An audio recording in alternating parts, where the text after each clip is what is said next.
Hepatitis आपण जो काही लिव्हर इन्फेक्शन म्हणतो ते व्हायरल हिपॅटायटिस म्हणतो, नेमकं ते काय असतं सर? तर वेगवेगळ्या प्रकारचे व्हायरसेस आहेत विषाणू ज्याच्यामुळे लिव्हरला इजा होते, त्याला हिपॅटोट्रॉपिक व्हायरसेस म्हणतात. म्हणजे हे व्हायरस प्रामुख्याने लिव्हरला इजा करतात. तर त्याचे 5 प्रकार आहेत, ए, बी, सी, डी आणि ई असे. तर हिपॅटायटिस ए आणि ई हे ॲक्यूट हिपॅटायटिस करतात आणि हिपॅटायटिस बी आणि सी हे क्रॉनिक हिपॅटायटिस करतात. म्हणजे हिपॅटायटिस ए आणि ई याच्यामधून जर पेशंट रिकव्हर झाला तर त्याला परत लिव्हरला इजा नसते किंवा लिव्हर पूर्णपणे नॉर्मल काम करतो. वर्सेस हिपॅटायटिस बी आणि सी मध्ये जर तो रिकव्हर झाला नाही तर क्रॉनिक हिपॅटायटिस होऊन त्याला सिरोसिस होऊ शकतं. तर जर हिपॅटायटिस बी हा 6 महिन्याच्या पेक्षा जास्ती टिकला शरीरामध्ये तर त्याला क्रॉनिक हिपॅटायटिस बी असं म्हणतात आणि त्या हिपॅटायटिस बी मुळे लिव्हरला इंजुरी होऊन पुढे जाऊन लिव्हर सिरोसिस होऊ शकतो, लिव्हर डॅमेज होऊ शकतो. हो. ओके. आणि हिपॅटायटिस ए आणि ई बोलले, हे नेमकं कोणत्या मार्गे आपल्या शरीरामध्ये येतं? तर हिपॅटायटिस ए आणि ई हे दूषित अन्नपदार्थ किंवा पाणी याच्या मार्फत आपल्या शरीरामध्ये प्रवेश करतात. त्यानंतर त्यामुळे कावीळ होते. बेसिकली हिपॅटायटिस होतो, लिव्हरला कावीळ होती. त्यानंतर आपली प्रतिकारशक्ती त्या हिपॅटायटिस ए आणि ई ची चांगली लढाई करून त्या व्हायरसला शरीरातून काढून टाकते आणि मग लिव्हर पूर्णपणे रिकव्हर होतं.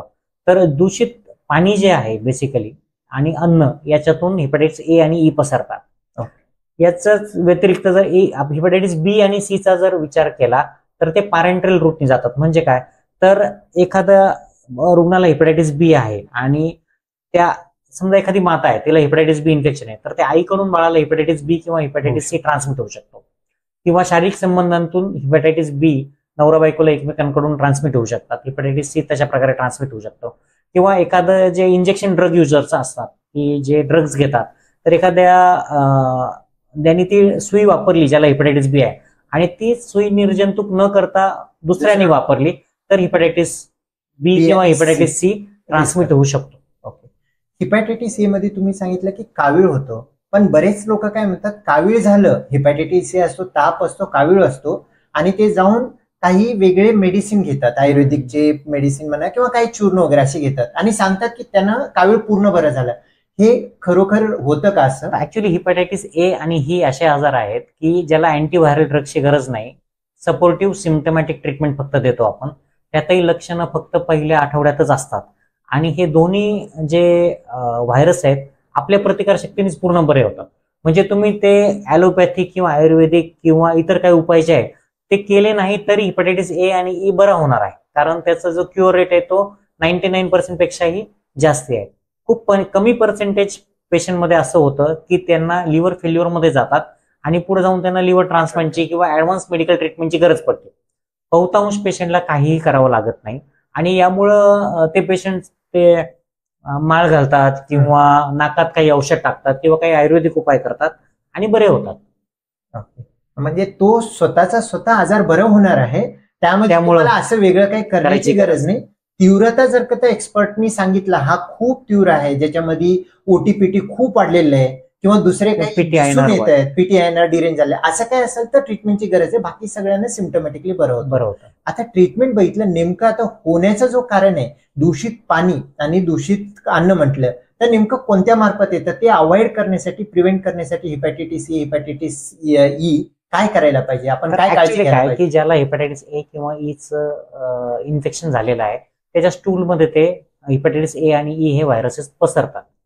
मग हे पसरून कुठं जातात तर पाण्यामार्फत ते आपलं जे पिण्याचं पाणी त्याच्यामध्ये जातात आणि तेच आपण फिल्टर न करता वापरलं तर ते आपल्याला इन्फेक्शन होऊ शकतं.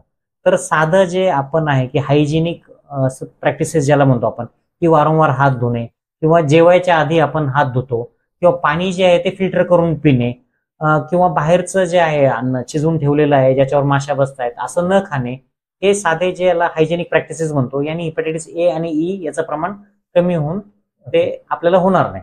आणि नेमकं पावसाळ्याच्या दिवसामध्ये खाऊ गल्लीमध्ये तुम्ही जर का गुपचूप वगैरे खाताय, ह्या गोष्टी वगैरे असतील जिथं पाण्याचं प्रमाण आहे आणि अनहायजेनिक फूड, जिथे कुठेही सांडपाणी हे पिण्याच्या पाण्यात मिक्स होऊ शकतं किंवा जिथं हायजीन मेंटेन केलं जात नाही अशा ठिकाणी याचं प्रमाण खूप जास्त प्रमाण.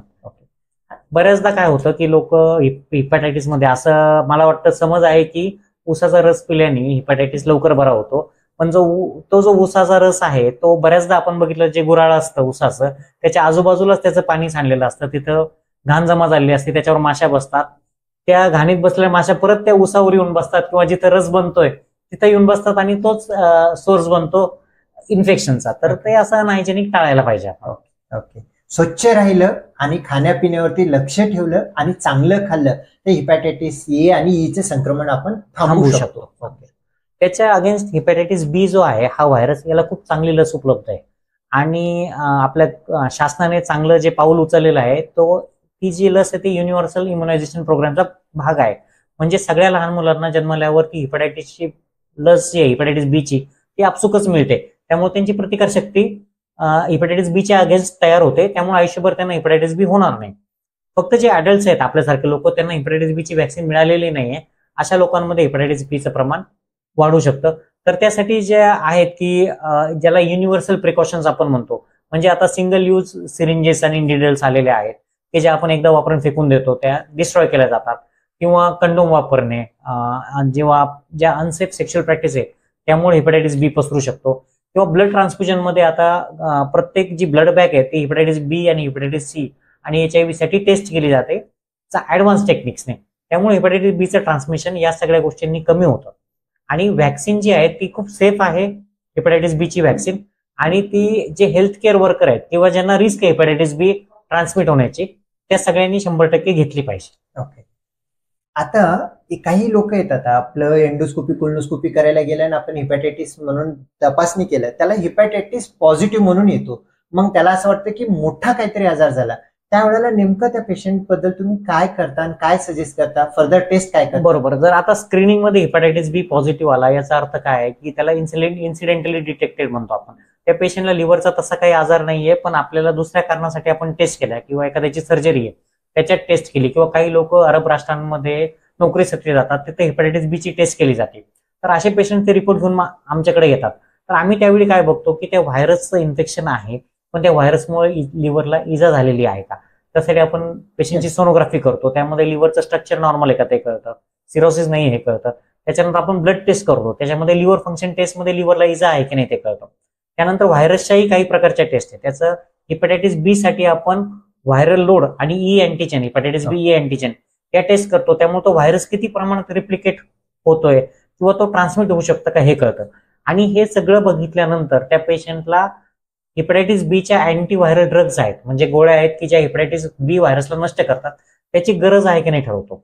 पण बहुतांश पेशंटला हिपॅटायटिस बीच्या अँटीव्हायरल ड्रग्सची गरज पडत नाही.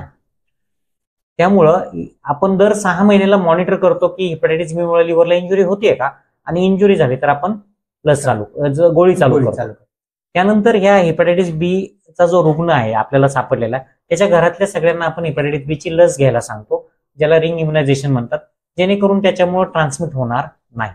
आता आपण बघितलं की हिपॅटायटिस बी पॉझिटिव्ह आला पेशंट, तरी पण फक्त टच केल्यामुळे किंवा सोबत जेवल्यामुळे हिपॅटायटिस बी पसरत नाही.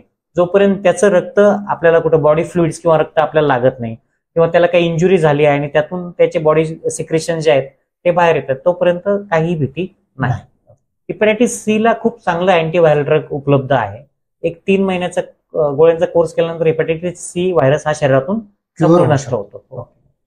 आता जर का आपल्या फॅमिलीमध्ये नवीन एक रुग्ण आहे, त्याला हिपॅटायटिस आहे म्हणून आपल्याला आढळलेला आहे, आपले कोणी पार्टनर असतील किंवा आई वडील असतील किंवा लेकरं असतील, तशा कंडिशन मध्ये तो आपणाला येणार नाही व्हॅक्सिनेशन नंतर, हे आपण फक्त व्हॅक्सिन घेऊन आपण म्हणू शकतो का, काय अँटीबॉडी लेवल वगैरे बघून त्या हिशोबाने आपण म्हणू शकतो? बरोबर.